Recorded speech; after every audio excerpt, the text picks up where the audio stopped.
गुणातीतो अक्षरं ब्रह्म भगवान् पुरुषोत्तमः जनो जानन्निदं सत्यम मुच्यते भवबंधनात्। श्री स्वामीनारायण भगवान की जय। अक्षर पुरुषोत्तम महाराज की जय। राधा कृष्ण देव की जय। सियावर रामचंद्र भगवान की जय। प्रमुख स्वामी महाराज की जय। महंत स्वामी महाराज की जय। प्रमुख स्वामी महाराज शताब्दी महोत्सव की जय। प्रथम तो भगवान स्वामीनारायण के चरणों में वंदन के साथ हमारे गुरु हरि परम पूज्य प्रमुख स्वामी महाराज और प्रगट ब्रह्म स्वरूप परम पूज्य महंत स्वामी महाराज के चरणों में वंदन के साथ आप सभी सह्याद्री परिवारजन, विशेषतः श्री विलास जी, आप सभी सह्याद्री के कर्मचारीगण, जो किसान यहाँ पधारे हैं, और आप सभी सह्याद्री परिवारजन को हमारे नमस्कार। जय स्वामीनारायण और गुड इवनिंग। आज यहाँ आना हुआ, मैं और मेरे साथी संत सब अपने आप को भाग्यवान समझते हैं कि ऐसे एक परिवार को आज मिलना हुआ। विलास जी ने हमें ये पूरी फैसिलिटी दिखाई, और एक व्यक्ति अगर तय करे और सब साथ में सद्भावना से, जो हमारा शब्द प्रवचन का मुख्य है, कोलैबोरेशन, संगठन भाव, एकता, एकजुट में साथ रहे तो क्या कुछ हो सकता है। ये आज सह्याद्री फार्म में आके ज्यादा प्रतीति आई। पता तो था लेकिन प्रतीति ज्यादा आई। इसलिए आप सभी को BAPS संस्था की ओर से बहुत बहुत अभिनंदन है।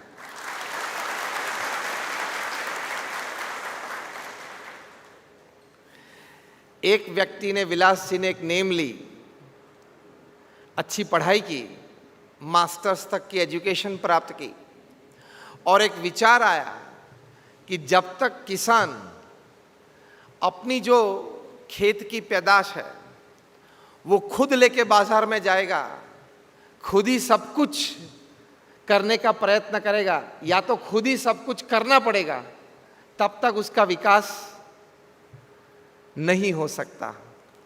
एक ऑर्गेनाइज सिस्टम चाहिए, टेक्नोलॉजी चाहिए, एक इंफ्रास्ट्रक्चर चाहिए किसान को मदद करने के लिए। एम आई राइट? तो एक अच्छी तरह से ये एक सिस्टम यहाँ तय की गई। विकास भी होगा और विकास के साथ प्रॉस्पेरिटी, जिसको हम समृद्धि बोलते हैं, वो भी आएगी। एक इंटीरियर रीजन में, एक गांव प्रदेश में एक ऐसी संस्था खड़ी करना, इतने सारे लोगों को रोजगार की एक अपॉर्चुनिटी देना, और इतने सारे किसान, कितने 12,000 है जो यहाँ सह्याद्री से जुड़े हुए हैं, इतने सारे किसान को साथ में लेकर चलना, वो एक बड़ी कामयाबी है। इसके लिए विशेषतः हम विलास जी को भी बहुत अभिनंदन देते हैं।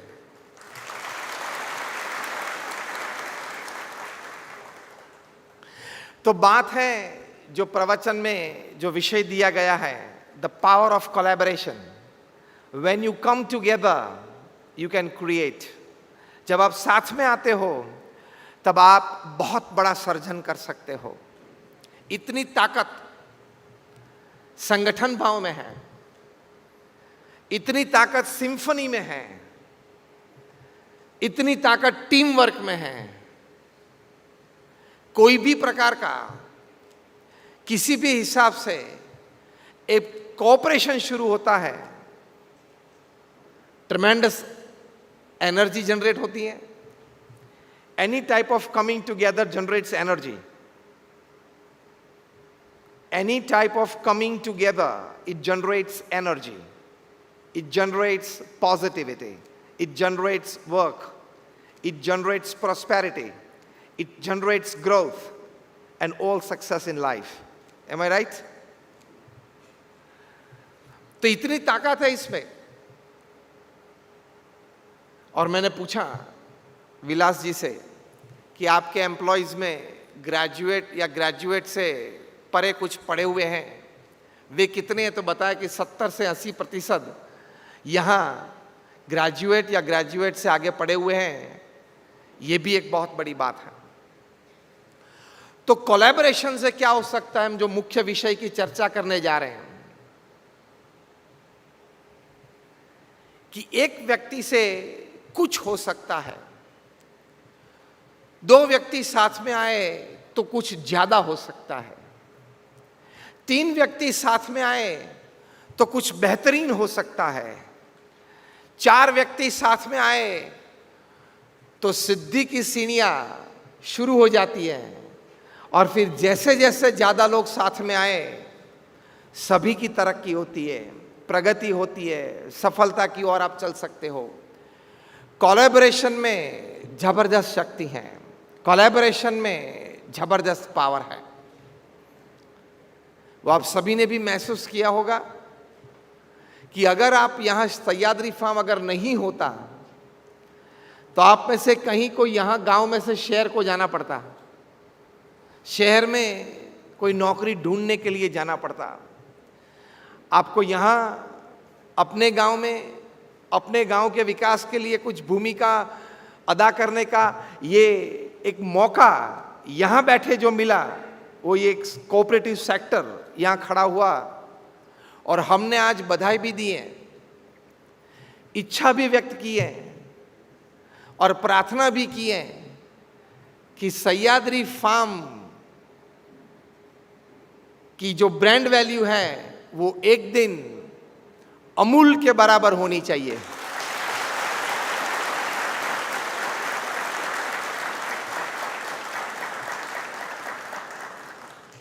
वही मॉडल है, मॉडल तो वही है.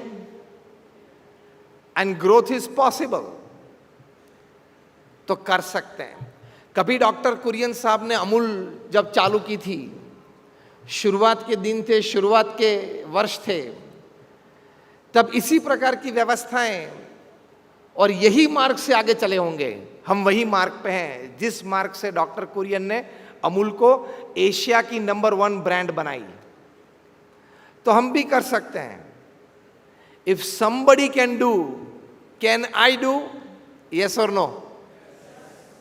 अगर कोई कर सकता है तो मैं कर सकता हूं कि नहीं? हाँ या ना? कर सकते हैं. अगर कोई लोग साथ में आके कुछ कर सकते हैं तो क्या हम कर सकते हैं? हाँ या ना? दुनिया के कोई भी कोने में साथ मिलकर कोई एकजुट एक बड़ा काम कर सकते हैं, तो हम भी यहां मोहाड़ी में बैठे बैठे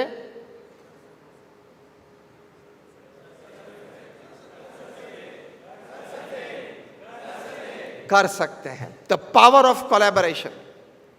एक अच्छा प्रसंग आपसे शेयर करना है कि जब कोलैबोरेशन आता है, टीम वर्क आता है, जो हर क्षेत्र में चाहिए.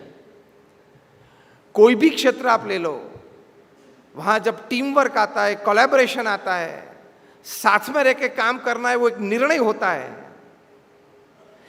एक दूसरे की एनर्जीज शेयर होती हैं, एक दूसरे की टैलेंट्स पूल इन होती है, एक दूसरे का अनुभव, एक्सपीरियंस जब साथ में मिलता है,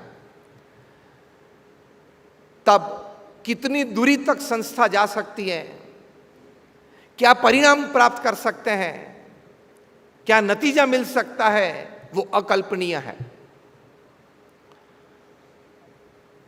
2002 में जब फुटबॉल का वर्ल्ड कप हुआ, तब फाइनल्स में ब्राजील और जर्मनी थे. देखो पावर ऑफ कोलैबोरेशन क्या है.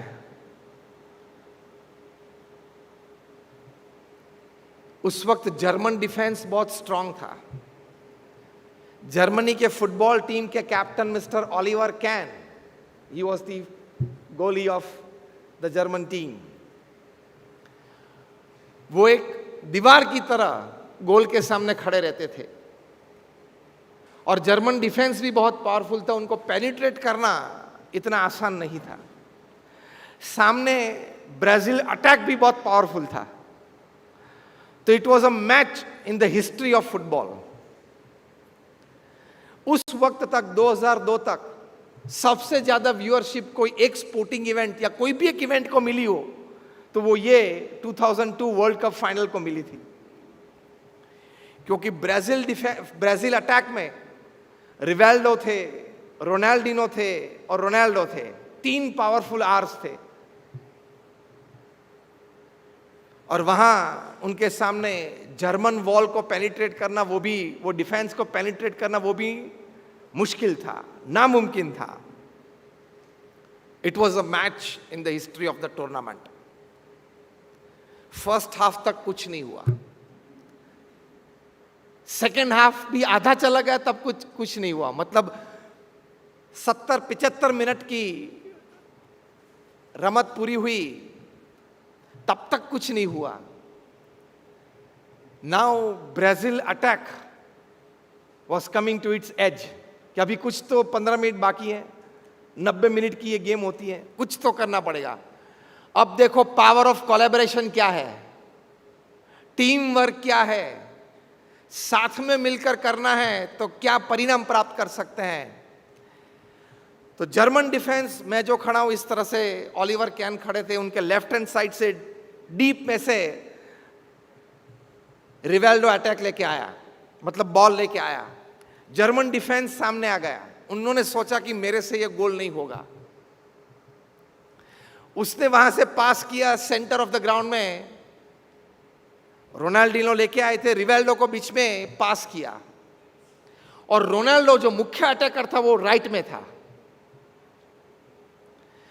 अब पास रोनाल्डिनो ने रिवेल्डो को दिया। अब रिवेल्डो ने अपनी बुद्धि, अपना अनुभव दोनों का इस्तेमाल करते हुए देखा कि पूरा जर्मन डिफेंस सेंटर की ओर दौड़ रहा था और पता चला कि अगर मैं गेंद को टच करूं या कोई भी करामत करूं मैं गोल नहीं कर पाऊंगा। उन्होंने प्रेजेंस ऑफ माइंड, उन्होंने स्पॉट डिसीजन लिया और डमी किक बनाई। मतलब किक मारी लेकिन किक बॉल के ऊपर से घुमा दी, बॉल को टच नहीं किया। बॉल के ऊपर से घुमाई तो पूरा जर्मन डिफेंस जो बहुत क्लोज था वो घूम गया, क्योंकि शायद बॉल फेस पे ना आ जाए इसलिए घूम जाते, फ्री किक में घूम गए। मतलब उनकी आंखें गेंद पर नहीं रही और बॉल सीधा राइट को रोनाल्डो के पास पहुंच गया और करीबन 100 फीट के डिस्टेंस से रोनाल्डो ने शूट किया और गेंद सीधी गोल पोस्ट में आई। बिफोर जर्मन डिफेंस या ओलिवर कैन को कुछ पता चले उसके पहले गोल हो चुका था। The power of collaboration, the power of getting united to work.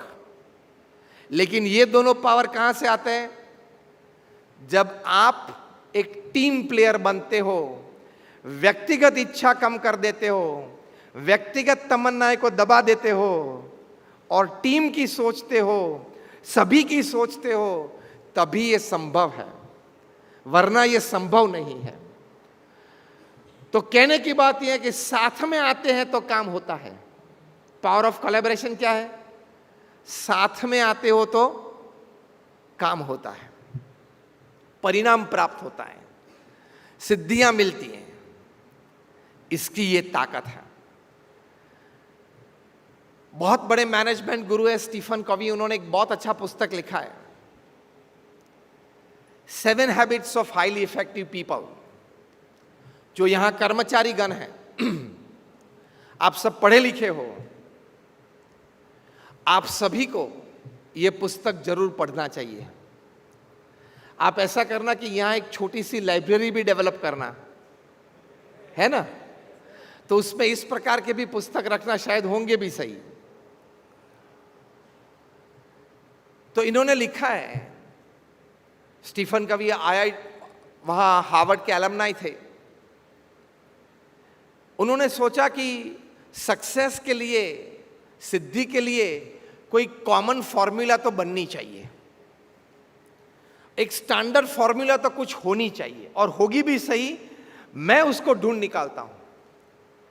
3000 से ज्यादा सफल व्यक्तियों को वे मिले। सफल सिर्फ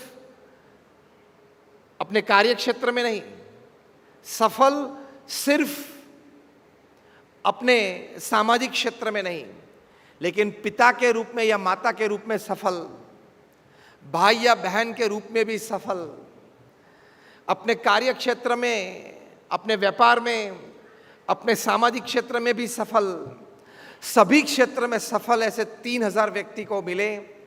उनके साथ वार्तालाप किया, कुछ प्रश्न उनको पूछे, उनके पास से कुछ उत्तर प्राप्त किए, उनकी जीवन यात्रा अच्छी तरह से पहचानी, जीवन यात्रा की जांच की, और इन सभी को लेके ये पुस्तक लिखा, 7 habits of highly effective people. मतलब अति सफल व्यक्ति, उनकी जीवन की ये 7 आदतें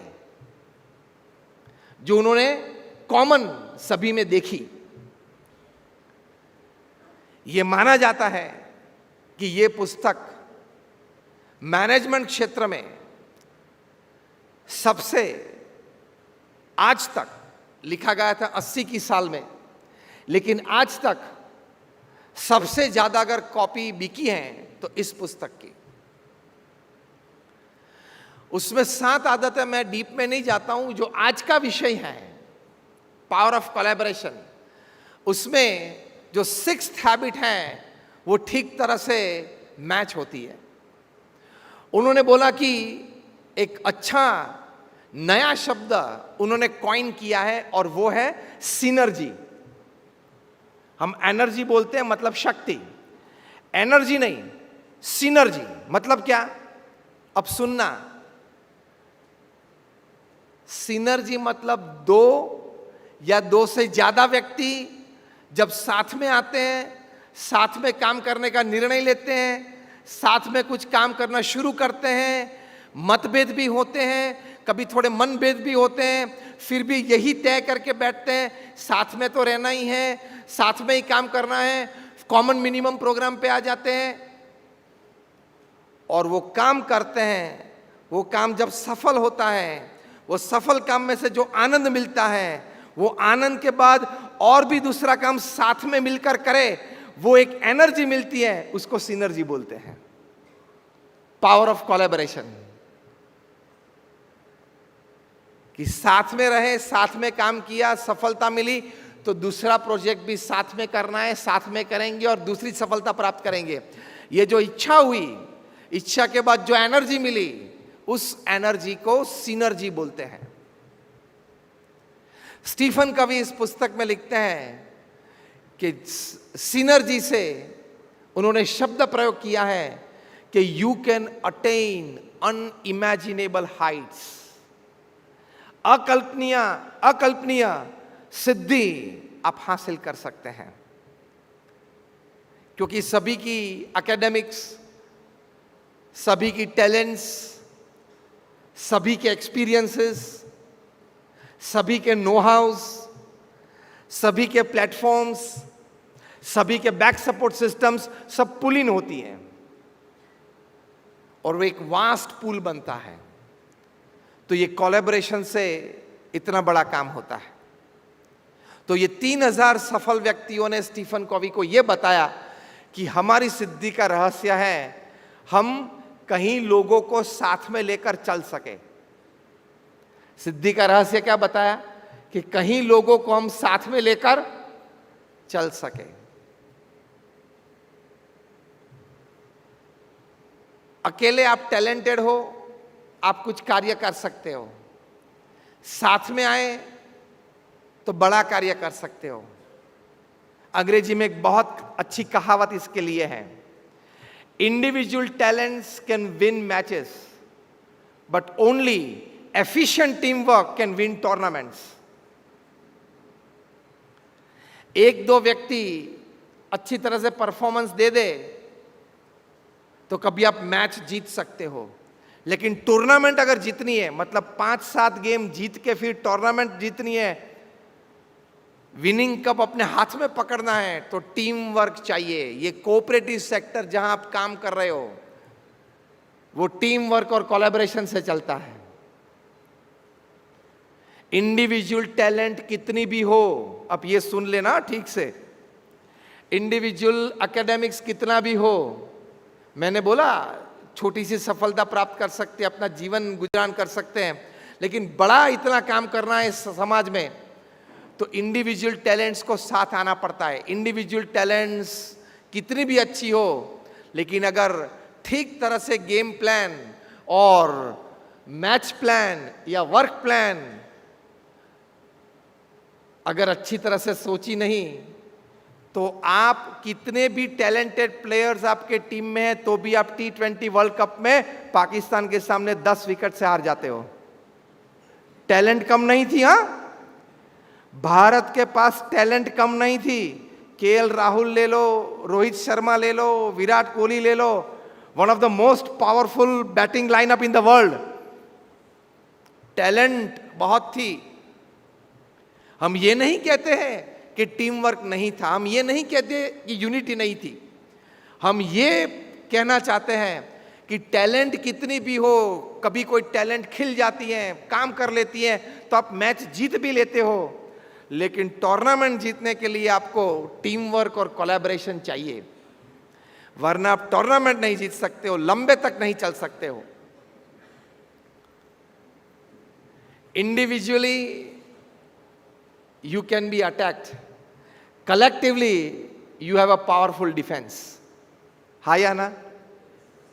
इंडिविजुअली आप पे कोई हमला कर सकता है, लेकिन कलेक्टिवली होते हो तब आपका डिफेंस बहुत स्ट्रांग होता है। तो अटैक करने वाले को भी ग्रुपिंग करना पड़ता है। शेर भी अकेला शिकार नहीं कर सकता है, उसको भी 4-5 साथी चाहिए। कोलैबोरेशन से ही काम होता है। देखिए ना वीडियोस डिस्कवरी में, बीबीसी पे, तो ये बात बनती है। 2006 में ऑस्कर, अमेरिका में जो ऑस्कर अवार्ड्स मिलते हैं फिल्म को, उसमें शॉर्ट फिल्म्स की भी एक एंट्री होती है, उनका एक सेक्शन होता है। उसमें 2006 में जिस फिल्म को अवार्ड मिला वो फिल्म 7 मिनट की थी। ये शॉर्ट फिल्म कैटेगरी में मैक्सिमम 10 मिनट अलाउड है। ये 7 मिनट की फिल्म में कोई डबिंग नहीं था, मतलब कोई आवाज नहीं था, मतलब साइलेंट मूवी थी। कोई कैरेक्टर नहीं था, मतलब कोई जीवंत व्यक्ति नहीं था, कोई बड़ा नाम हो एक्टर का वो भी नहीं था, कोई म्यूजिक नहीं था। अब आप सोच सकते हो कि इस प्रकार की फिल्म को ऑस्कर अवार्ड मिल सकता है क्या? फिल्म में म्यूजिक ना हो, कोई लाइव कैरेक्टर ना हो, कोई वार्तालाप ना हो, एक भी डायलॉग ना हो, साइलेंट मूवी हो, तो इसको इस जमाने में क्या अवार्ड मिल सकता है? फिर भी मिला, और वो भी ऑस्कर मिला। वो फिल्म क्या थी? एक जर्मन फिल्म थी। तो ये फिल्म में एक डिस्क थी, इतनी चौड़ी होगी शायद, और 5-6 गुड़ियां एक एक कोने पे खड़ी थी, और वो डिश को सेंटर सपोर्ट था। तो सेंटर सपोर्ट मतलब ग्राउंड से 4-5 फीट ऊपर ये डिस्क, वो बीच में सेंटर सपोर्ट के सहारे वहां खड़ी थी। ऊपर से एक ऑर्नामेंट गिरा, तो ये 4-5 गुड़िया लालायत हो गई कि मैं दौड़ के वो ले लूं, लेकिन एक दौड़े तो वो डिस्क इम्बैलेंस हो जाती थी, बाकी की 5 शायद गिर जाए ऐसी परिस्थिति खड़ी हो जाती थी, तो वो वापस अपनी पोजीशन पे आ जाती थी कि मेरी वजह से ये 5 गिर जाएगी। दूसरी कोई गुड़िया ने ट्राई किया तो यही परिस्थिति, तीसरी ने ट्राई किया वही परिस्थिति। फिर ये 5-6 गुड़िया उन्होंने एक दूसरे के साथ संज्ञा से काम किया कि हम एक साथ ये रफ्तार में इतने छोटे छोटे कदम रखते हुए वहां तक पहुंचेंगे। Balance, power of collaboration. एक आगे दौड़ेगा लेने के लिए तो बाकी के 5 गिरेंगे, और शायद वो भी गिर सकती है ना, डिश इम्बैलेंस हो जाती है। फिर ये 5-6 गुड़िया एक साथ आगे चली सेंटर की ओर, एज की ओर से सेंटर की ओर चली। 5-6 गुड़िया एक साथ वहां पहुंची और सभी को ये प्राप्त हुआ, सभी ने मिलकर इसका भुगतान किया, सभी ने मिलकर इसका आनंद लिया। अगर एक दौड़ के आगे जाती तो शायद वो मिलता ना मिलता वो भी एक प्रश्न था, वो भी गिर सकती थी, सब गिर सकते थे। ये फिल्म को ऑस्कर अवार्ड मिला क्योंकि टाइटल क्या लिखा था? Together we are better, together we are better. ये विचार इज सीडिंग गुडनेस, जो आपका सूत्र है।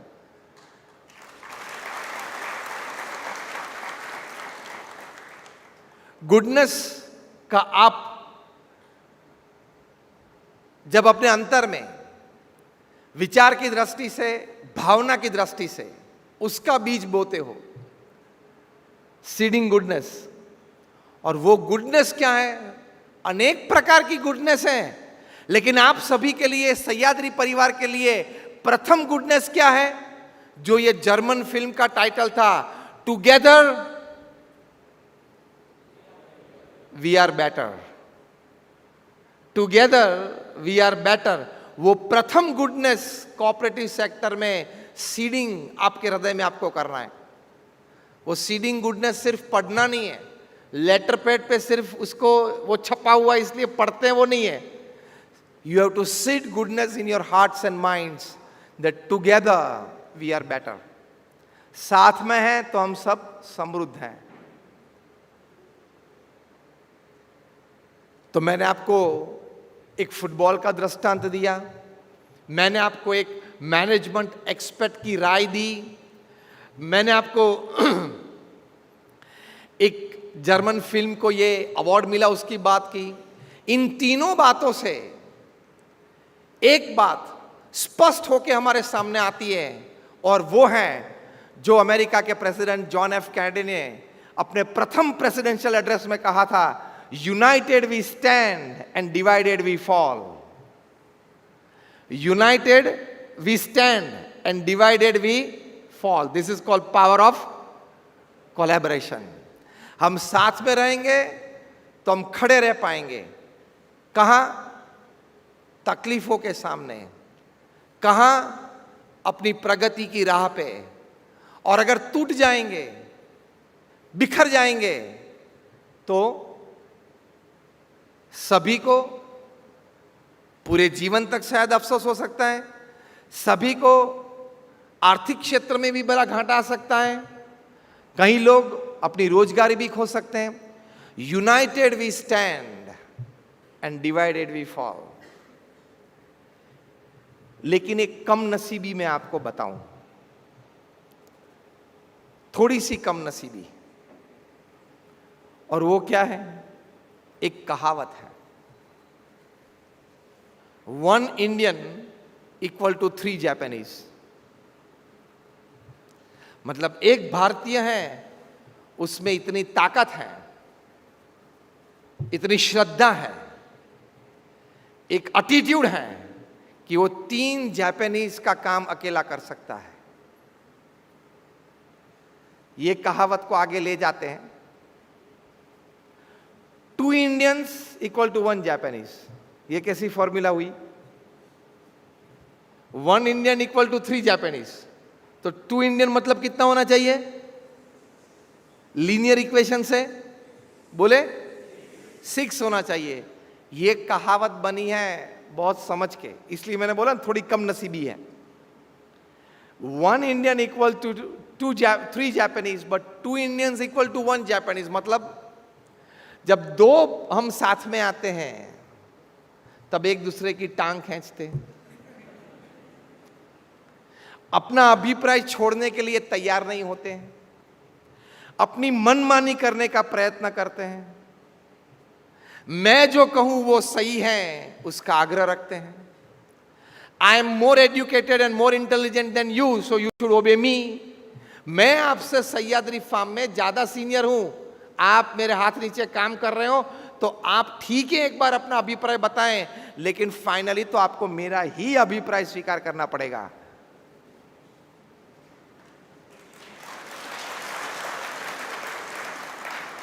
अब आप लोगों ने ये तालियां क्यों बजाई हो मुझे बताएं।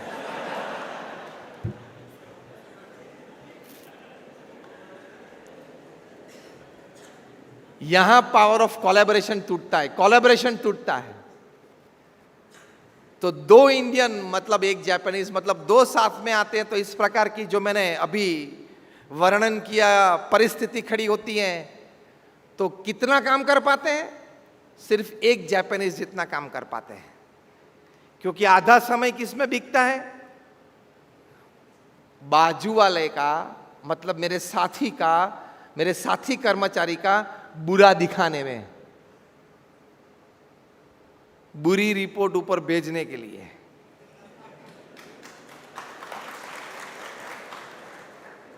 हमने आपके ऑफिस में इलेक्ट्रॉनिक बग्स रखे हैं, पता है क्या हो रहा है?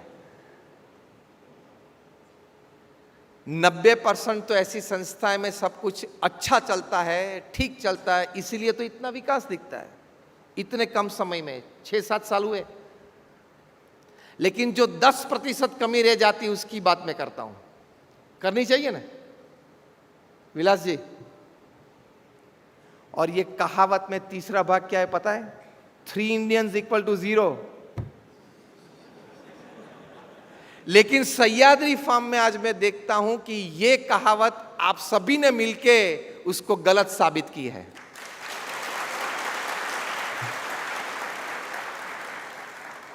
Three Indians is not 0. 3 Indians, when they come together, they can create an institution of this class. हम कर सकते हैं।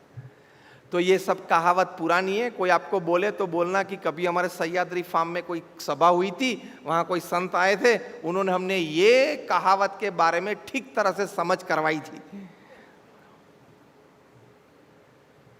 लेकिन ज्यादातर आम समाज में जब लीडरशिप ठीक नहीं होती है तब ये कहावत ठीक बैठ जाती है कि साथ में आते हैं तो फिर झगड़े हो जाते हैं, काम नहीं कर पाते हैं।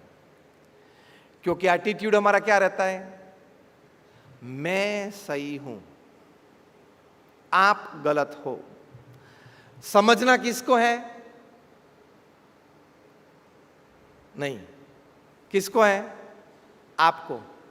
उंगली कहां जाती है? सामने वाले पे। तो कोलैबोरेशन टिकता नहीं है, पावर जनरेट नहीं होता है, सफलताएं नहीं मिलती हैं। इसका इलाज क्या है? इसकी रेमेडी क्या है? मैंने तो आपको ये प्रश्न, मैंने तो आपको ये व्यवस्था जो कम नसीबी है वो बताई, लेकिन इसका इलाज ये है ओपन माइंडेड रहना। व्यक्ति छोटा हो या बड़ा हो, यहां जूनियर हो या सीनियर हो, लेकिन उसका विचार अगर अच्छा है और प्रगतिशील है तो वो विचार स्वीकार करने की तैयारी हर लेवल पे, हर स्टेटा पे चाहिए। This part of the story जो मैंने अभी पिछली 1 मिनट में कही, वो टॉप मैनेजमेंट को ज्यादा लागू होती है। क्योंकि कई बार पढ़े लिखे लोग, टॉप मैनेजमेंट ये सोचते हैं कि सभी अच्छे विचार हमको ही आते हैं क्योंकि हम MBA हैं। ये मान लेते हैं कि मैंने मैनेजमेंट इन बिजनेस एडमिनिस्ट्रेशन किया है, मैंने MCOM किया है, मैंने अच्छी एक ग्रेजुएशन डिग्री प्राप्त की तो अच्छे विचार मुझे ही आते हैं। आप डिग्री के हकदार हो, सभी समृद्ध विचार के हकदार आप नहीं हो। समृद्ध विचार तो किसी को भी आ सकते हैं। आपको जान के शायद ताज्जुब होगा कि 80% विचार जिन्होंने इतिहास की करवट बदल दी है इस पृथ्वी पे, वे विचार क्लास 3 और क्लास 4 कर्मचारी को आया है। एक दृष्टांत आपको दूंगा। बहुत सालों तक ये सोच चली कि फुटबॉल में स्टेडियम्स भरे हुए होते हैं, टेनिस में स्टेडियम्स भरे हुए होते हैं, ये क्रिकेट में इतने भरे हुए क्यों नहीं होते हैं? टेस्ट मैच में 5 दिन के लिए तो 70-80% स्टेडियम खाली होता है, वनडे इंटरनेशनल में भर जाता है 50-50 ओवर में। लेकिन कुछ किया जाए कि फुटबॉल में जितने पैसे हैं,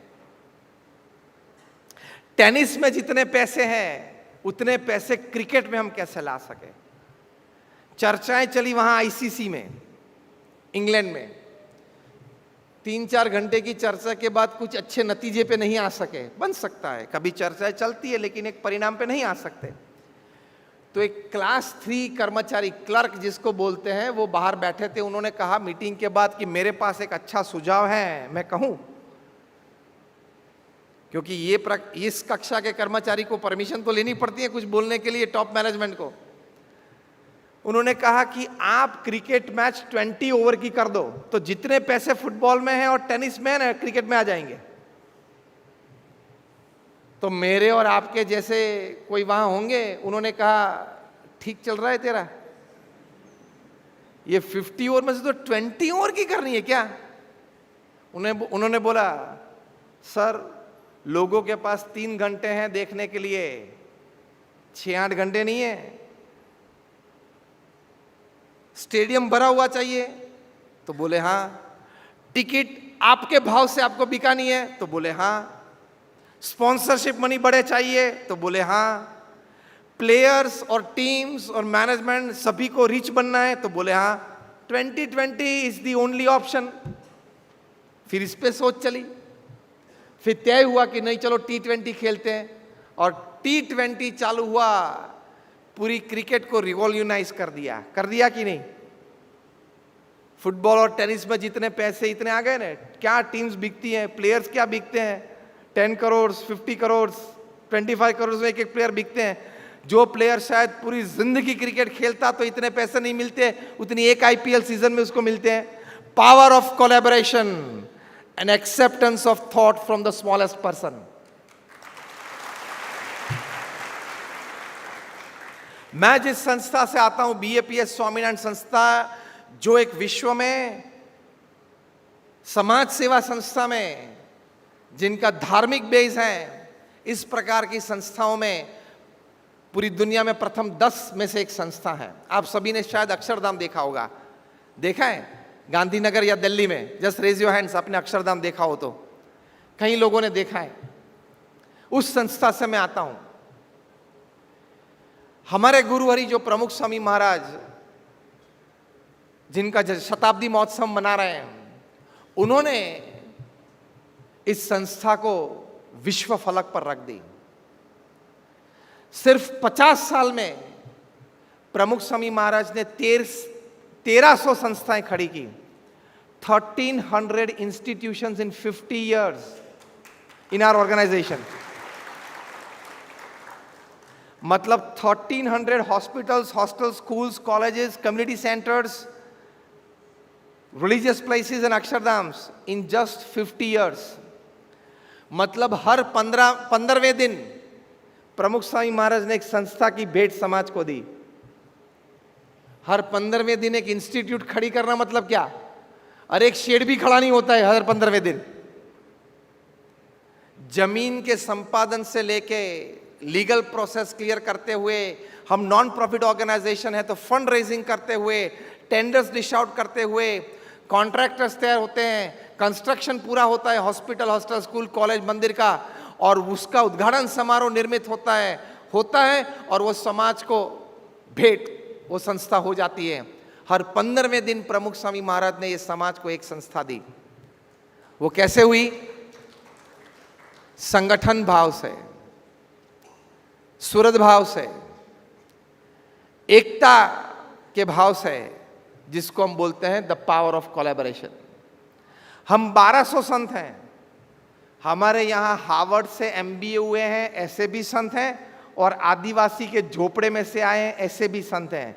दोनों एक सिस्टम में रहते हैं, दोनों एक प्रकार के कपड़े पहनते हैं, दोनों के लिए सुविधाएं एक जैसी हैं, और दोनों के लिए काम करने की अपॉर्चुनिटी एक जैसी है। This is called collaboration. इसको कोलैबोरेशन बोलते हैं। इसलिए ये संस्था इतनी बड़ी बढ़ गई। और एक अर्थ आपको पावर ऑफ कोलैबोरेशन का बताऊं। पहला अर्थ क्या बताया? संगठन भाव। और एक कोलैबोरेशन का एक बहुत बड़ा उच्च अर्थ है, वो क्या है? एक बहुत अच्छी कहावत है अंग्रेजी में,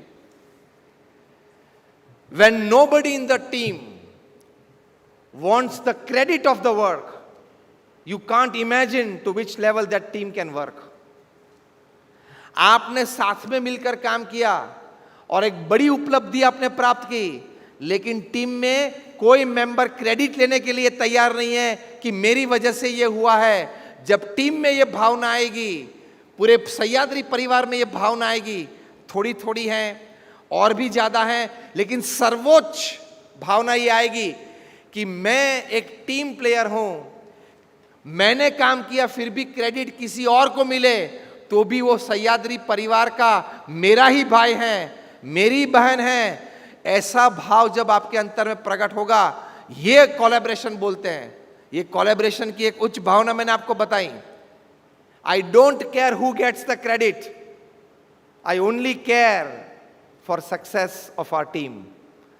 समृद्धि मिली, सफलता मिली, क्रेडिट तो किसी को भी मिले, उसमें आप खुश रहना। ये मत सोचना कि यार काम तो मैंने किया था, बॉस ने उसकी सिफारिश कर दी आगे। ये मत सोचना कि मैंने मजदूरी यहां की थी लेकिन प्रमोशन तो उसको मिल गया। ये थोड़ी एक कठिन बात है जो मैं बोल रहा हूं, वो सहज नहीं है, लेकिन वो भावना आपको कल्टीवेट तो करनी पड़ेगी, तो ही आप कोलैबोरेशन में काम कर पाएंगे। क्योंकि इस प्रकार के प्रसंग बनेंगे, कोई जानबूझ के नहीं करता है लेकिन बनेंगे। स्वाभाविक है कि कभी आपसे कोई जूनियर हो, उसको भी प्रमोशन मिल गया, बन सकता है। कोलैबोरेशन की भावना उस वक्त होगी तो आप खुश रहेंगे। अगर खुश नहीं रह सके तो एटलीस्ट स्थिर तो रह पाएंगे कि चलो ठीक है, मेरे जूनियर को प्रमोशन मिल गया, ठीक है, मेरा परिवार का ही सभ्य है। तो ये पावर ऑफ कोलैबोरेशन है। Whoever gets the credit, I am happy. हमारी संस्था में BAPS में इस भावना से हम जीते हैं कि कोई जूनियर को भी अगर अपॉर्चुनिटी मिल गई, सब उनको साथ सहकार देते हैं। कोई नया आया है लेकिन कोई अच्छे विचार से वो आगे बढ़ गया मैनेजमेंट में, तो उसको भी हम सपोर्ट करते हैं, उसके प्रति भी सद्भावना रखते हैं, उसके प्रति भी हम यही भाव से देखते हैं, काम करते हैं कि भगवान की इच्छा होगी कि आज उनको एक अपॉर्चुनिटी मिली। अगर आप रो के बैठेंगे, रोते रोते बैठेंगे तो कुछ नहीं होगा। तो इस प्रकार से यूनाइट होना। तो मैंने आपको कोलैबोरेशन की 2 डेफिनेशन बताई। पहली डेफिनेशन क्या है? साथ में आए, मिले जुले, साथ में काम किया और सफलता प्राप्त की। दूसरी डेफिनेशन क्या है? कि किसी हमारे परिवारजन को आपसे कुछ ज्यादा मिल गया, आप सोचते हो कि मुझे मिलना चाहिए, उसको मिल गया, उस वक्त खुश रहना, स्थिर रहना और संगठन भाव बनाए रखना, वो कोलैबोरेशन है। वो डिफिकल्ट पार्ट है लेकिन वो बड़ा कोलैबोरेशन है। उसमें असली पावर जनरेट होता है। कभी बन सकता है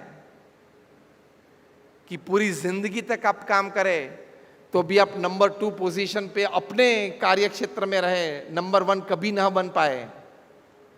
सह्याद्री फार्म्स में इंटरनल छोटे मोटे डिपार्टमेंट्स कहीं होंगे, डिपार्टमेंटल हेड्स हैं, तो उस डिपार्टमेंटल हेड के नीचे नंबर 2 पोजीशन में शायद आपको 20-25 साल बिताने पड़े। बनता है ऑर्गेनाइजेशंस में, बनता है।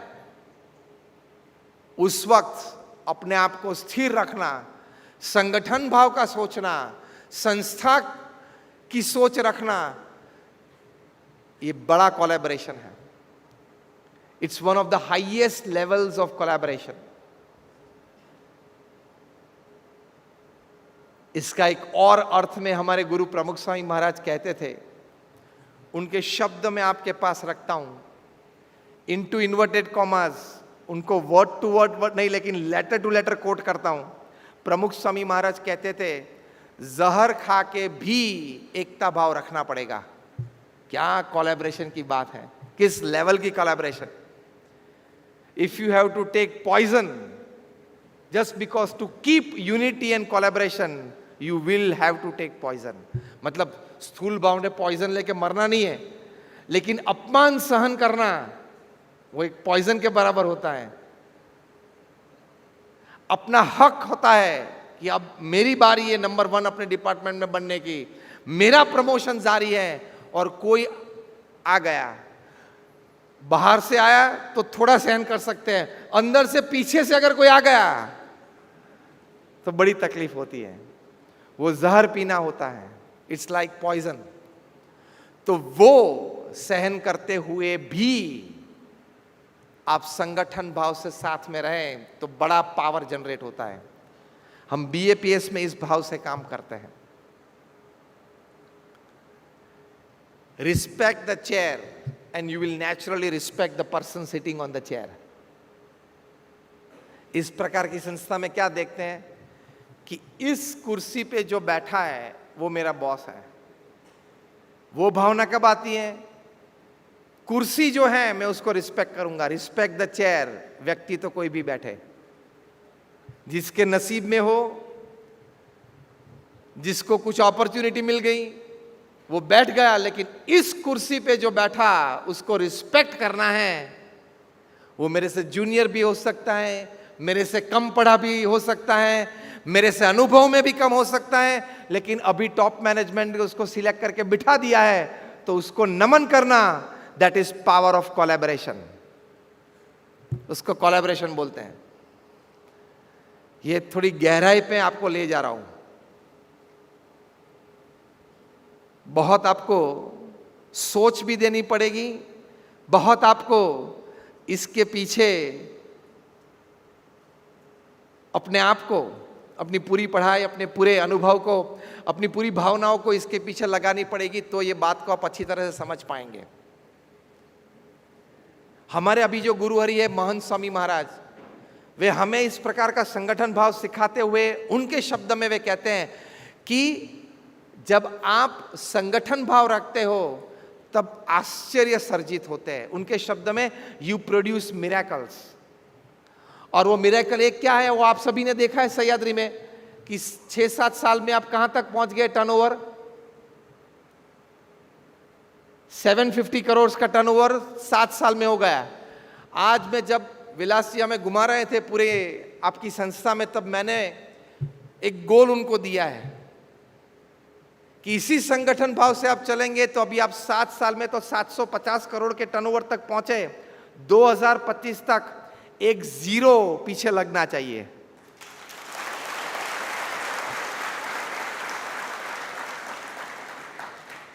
कभी अमूल भी इतना छोटा था, मतलब ये छोटा मतलब ये स्थान पे था, मैं ये कहना चाहता हूं, छोटा मतलब ये स्थान पे था। कभी अमूल भी 700 करोड़ का होगा, तो वहां तक पहुंच गए, अनइमेजिनेबल हाइट्स। उसके पीछे रहस्य क्या है? जितने संस्था में कर्मचारी थे, किसान थे, मजदूर थे, सभी ने एक भावना, एक लक्ष्य और एक विचार से साथ में काम किया।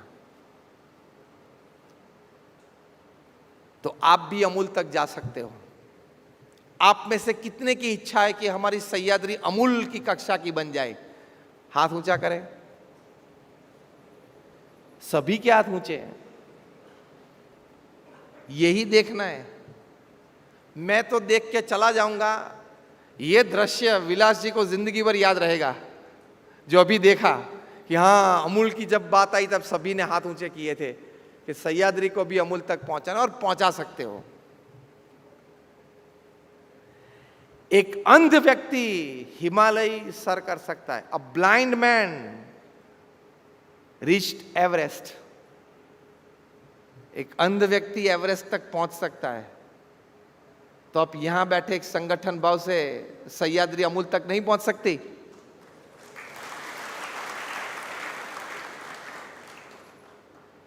आप पैरा ओलंपिक्स देखी है आपने कभी? ओलंपिक्स तो देखी होगी, लेकिन पैरा ओलंपिक्स में जो लेस प्रिविलेज्ड होते हैं एथलीट्स, किसी के पास पैर नहीं है, किसी के पास हाथ नहीं है, पैरा ओलंपिक्स में टोक्यो में अभी यही साल 4-5 महीने पहले करीबन 10-12 भारतीयों को मेडल्स मिले। ओलंपिक्स से पैरा ओलंपिक्स के एथलीट्स ज्यादा मेडल लेके आए इंडिया में, और उनको ये मेडल्स मिले। फिजिकली चैलेंज थे, किसी के पास हाथ नहीं था, किसी के पास पैर नहीं था।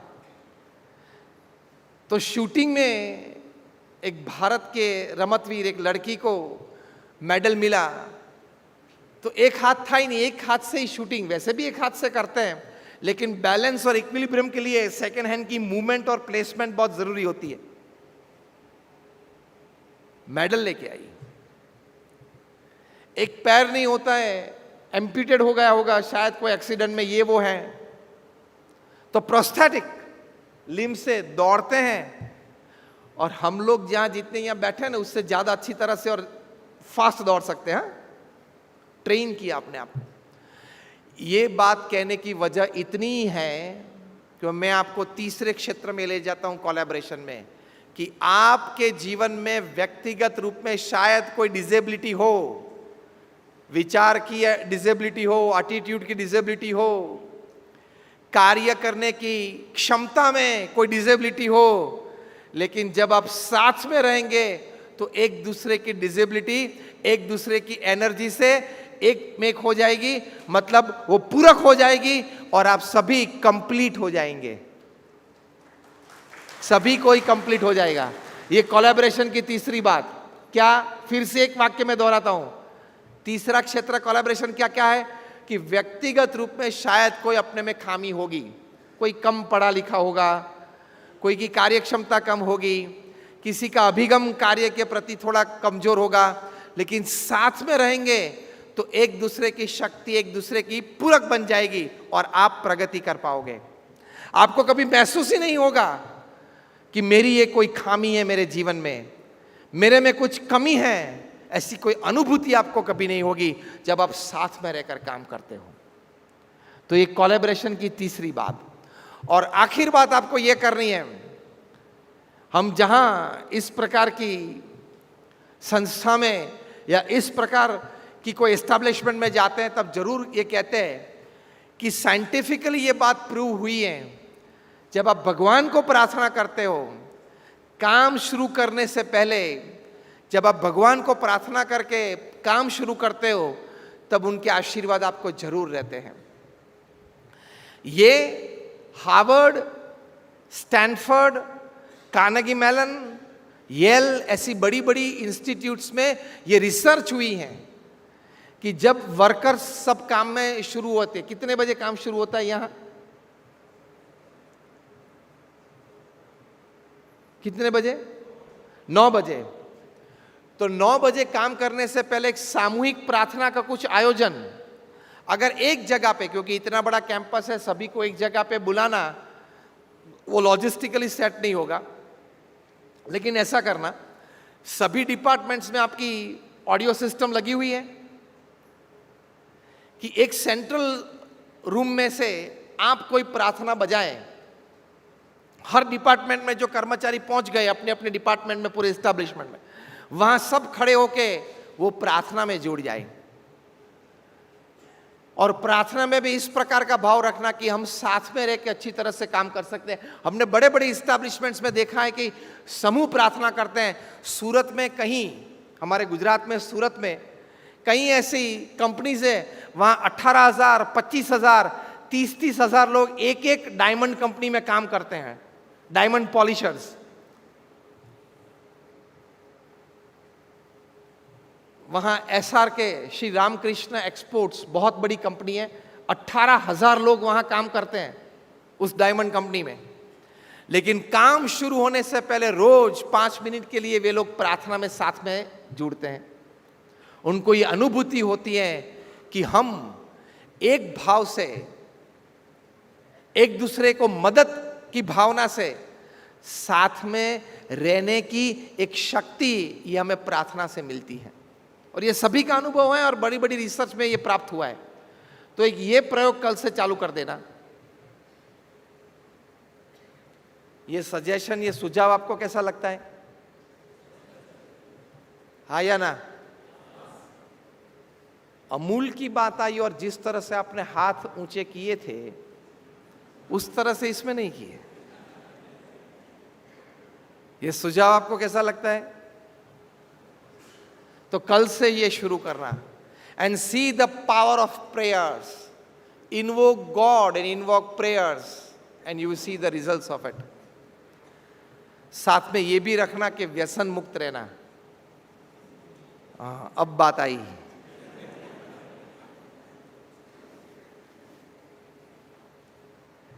ये जीवन में थोड़ी सी पवित्रता चाहिए। आपने ऐसे भी लोग देखे होंगे जो 50 साल से 50 सिगरेट पीते होंगे और कुछ नहीं हुआ होगा, ये भी देखे होंगे। और आपने ये भी देखे होंगे, शायद हमने तो देखे हैं कि 2 सिगरेट पीते थे और 5 साल में कैंसर लग गया। ये पूरी रेंज में आप कहाँ हो आपको पता नहीं होगा। भारत में हर रोज, ध्यान से सुनना, भारत में हर रोज मतलब 24 घंटे में 2000 लोग तंबाकू के कैंसर से उनकी मृत्यु होती है। 2000 लोग मतलब हर घंटे 82 लोग। हमने ये प्रवचन शुरू किया एग्जैक्टली 1 घंटा हुआ,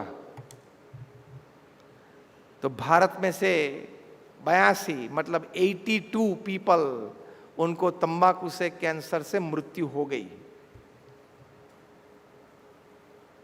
आप में से कितने चाहते हो कि मुझे ये तंबाकू से कैंसर हो? हाथ ऊंचा करें। हंसे क्यों आप? आपको पता है कि ये हो सकता है, फिर भी आप ये लेते हो, करते हो, तो आप मूर्ख हो। आप में से, आप जो भाई लोग मतलब जो पुरुष वर्ग बैठे हो, आप में से जो पुरुष वर्ग बैठे हो, उनमें से आप कितने लोग ये चाहते हैं कि आपकी पत्नी विधवा हो जाए? चाहते हो आप? तो ये जब तंबाकू मुंह में डालते हो या सिगरेट मुंह में डालते हो, तब आपके सबकॉन्शियस माइंड में यही ख्याल रहता है कि चाहे कुछ भी हो जाए, मेरी पत्नी विधवा हो जाए, मेरे बच्चे बिना बाप के हो जाए, उनकी पढ़ाई बिगड़ जाए, वो पढ़ ना सके, वो मजदूरी की ओर चला जाए, कुछ भी हो जाए उन लोगों को, मुझे चिंता नहीं है, मुझे ये 50 पैसे की ये तंबाकू ज्यादा प्यारी है। ये हुआ ना? हाँ या ना? एक 50 पैसे की तंबाकू की एक छोटी सी पैकेट में आप कितना बड़ा रिस्क लेते हो, पता है आपको? रिस्क।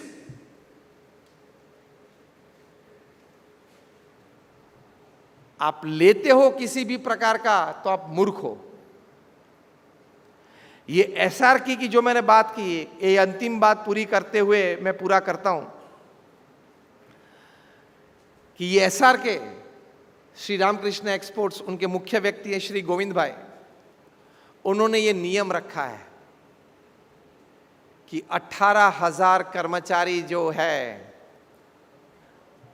वो व्यसन मुक्त होने चाहिए। किसी को व्यसन हो तो उस कंपनी में उसको जॉब ही नहीं मिलती है। और जॉब पे आने के बाद या एम्प्लॉयमेंट मिलने के बाद, मतलब उस कंपनी में रोजगार मिलने के बाद, अगर उसको व्यसन शुरू हुआ और वो पकड़ा गया तो उसको कंपनी से बरतरफ करते हैं। ये एम्प्लॉयमेंट मतलब रोजगार देने के वक्त ऑफिशियली वो अपॉइंटमेंट लेटर में ये बात लिखी हुई होती है और सिग्नेचर होती है। अगर ये बात यहां करते हैं तो कैसी रहेगी?